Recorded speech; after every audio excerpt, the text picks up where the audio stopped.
Betrayal is a common theme throughout mangas of all genres. There's nothing like leading fans in one direction with a character only to pull the proverbial rug on their expectations with a twist that comes out of nowhere. Oftentimes, betrayal can come from someone expected or even manipulated to do so by the real antagonist in the story. The following is a list not meant to encompass every single example of betrayal in manga, but instead some of the most memorable instances that are worth reading. These aren't any in any particular order, but they're very good, so stay tuned, eh?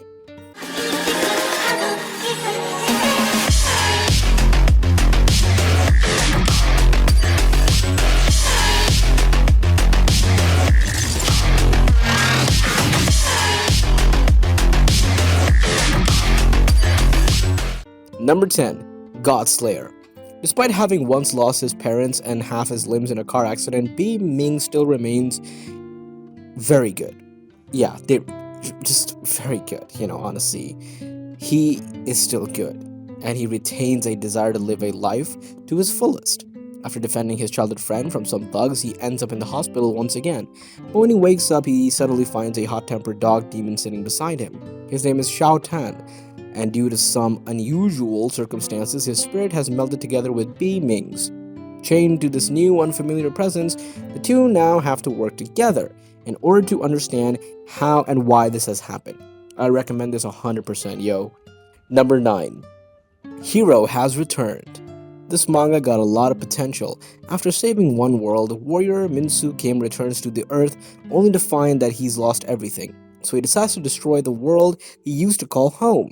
In his rampage, he kills teenager Jung-soo Park and his family, but instead of dying normally, Jung-soo is transported to another world where he finds that he's now a warrior himself.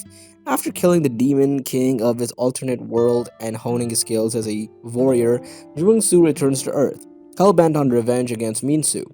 As the two warriors fight with the fate of their country in the balance, who will emerge victorious? Not too many chapters, but it's pretty good. You gotta read this one, though I personally recommend this one. Number 8. Dungeons and Artifacts. It's about an explorer of dungeons who is aiming at getting his revenge against the prince who betrayed him in a dungeon. The story develops quite well, and the pacing is also good. The characters are also well written. A dungeon guiding gig goes sideways for explorer Stech Atelier when the prince who hired him tricks him into activating a fatal curse. But instead of staying dead, Stretch is resurrected by a sentient artifact. This sentient artifact is kind of unique, eh? It offers him a deal that may help him get his revenge. To hold up his end of the bargain, Stretch sets off on a long journey of raiding dungeons and slaying monsters and making new enemies and friends along the way. It's a good one. Number 7. Return of the 8th Class Magician. This starts off normally like you expect it to, but the story is more realistic and much better. The overpowerness continues and the art is nice. I really enjoy the MC, honestly. He's smart, he's cool, he's calm, and he's collective, and can even be cold at times. He really reminds me of Arthur Lewin, from the beginning after the end. Good read so far. It might seem slow the first 4 or 5 chapters, but it's worth it after, and also it's one of the best betrayals ever, so yeah. Number 6. Villain to Kill. I believe it has a lot of potentials and it's a very good story where you could guess the MC problem. He gets too angry too easy, but after all this is his charm. He's just a person at least. This makes the story of the revenge story very interesting. I'm waiting for more chapters to see the turn of events. The art style is good and it feels generally that's very well thought out. The characters have a deep meaning and they're very interesting themselves, so it's pretty good. Number 5. Kill the Hero.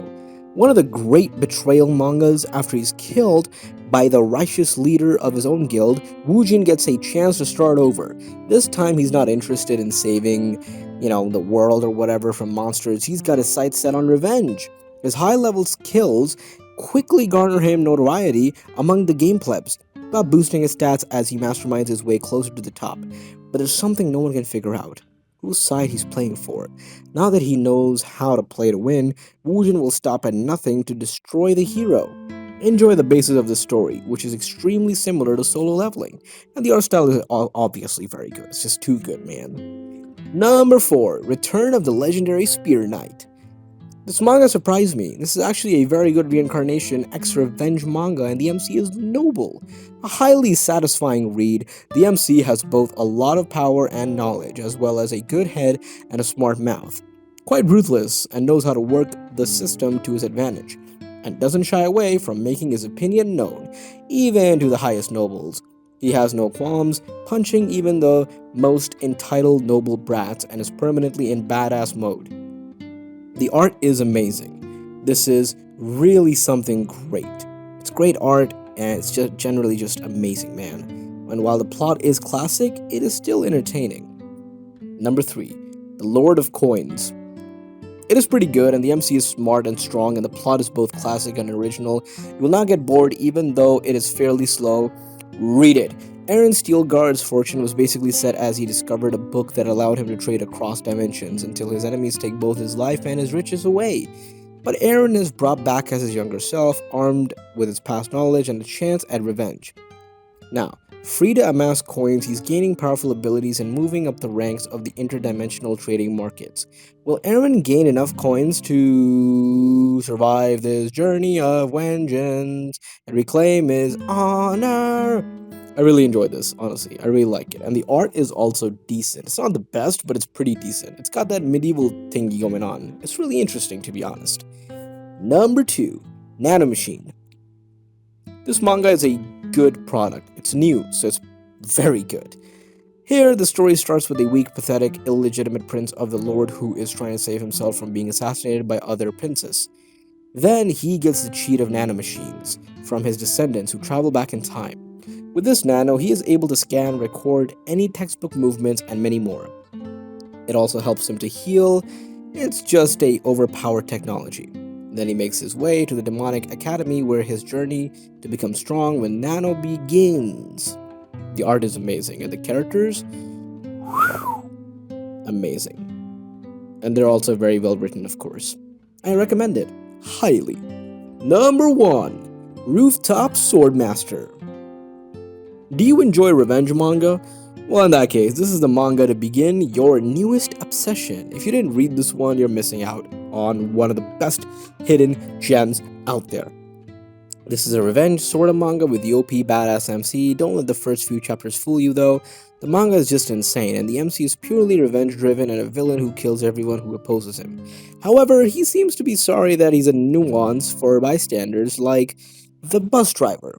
Characters are really generic, and the story, like I mentioned before, focuses on killing the bad guys in a satisfying way. So if you look for a somewhat serious story, this isn't for you. Since the MC seems to be, like as overpowered as Saitama, so it's that good. And it's also one of the best mangas ever. It's one of the most underrated revenge stories out there. Check it out. That's all for today. Hope you enjoyed the video, and if you did, then give this video a like and share it with your friends and your family. And also subscribe for more Top 10. Stay safe and take care. My name is Zita Khan, and I'm the voice of the voiceless. See you next time.